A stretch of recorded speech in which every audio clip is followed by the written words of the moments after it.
So it is Bible fairy tale time with the story of when Abraham pimped out his wife. So once upon a time, a man called Abraham and his wife Sarah visited the king of Gerar.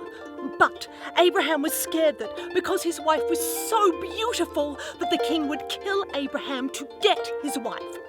So, Abraham said that Sarah was his sister, and the king took Sarah without killing Abraham, because apparently pimping out your wife like a two-penny prostitute is way preferable to just, not visiting the king in the first place. But God visited the king in a dream and told him that he was a dead man because Sarah was Abraham's wife and that it is a sin to take another man's wife. But obviously, based on God's actions in the Bible, not a sin to kill another man's wife, or his children, or his animals, or the man himself, particularly if he is from a race that God does not like. Oh, and once you've killed all of those men from another race, don't forget that God wants you to take their virgin women as sex slaves, because, the Bible is where we get our morals from. But the king told God that Abraham had said that Sarah was his sister. And God said that he knew this, and that because of this, he had stopped the king from touching Sarah.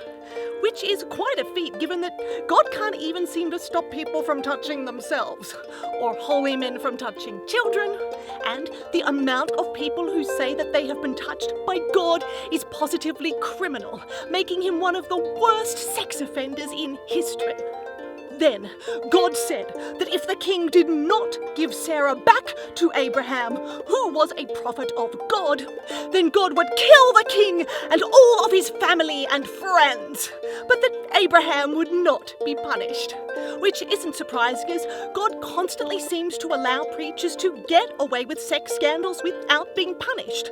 But instead of pimping out their wives with prostitutes, it's usually them sleeping with a prostitute behind their wives' backs. Then Abraham told the king that technically he hadn't lied when he said that Sarah was his sister, because in actual fact, Sarah was his half-sister. Which, to be honest, given what Eve and her sons logically would have had to have done in order to propagate the human species, marrying your half-sister seems positively normal by the Bible standards. So, the king gave Sarah back to Abraham, as well as gave him lots of servants and said he could live anywhere in the land. And in return, God, who had blocked up the wombs of the king's wife and female servants so that they couldn't have babies, as punishment for the king taking Sarah, because apparently birth control is not a sin if God does it.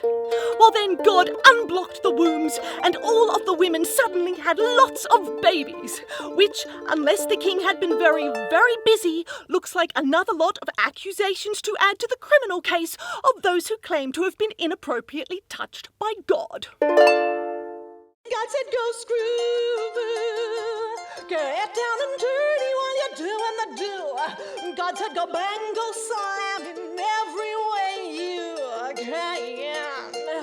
Yes, God said go screw, make sure you call out my name when you do.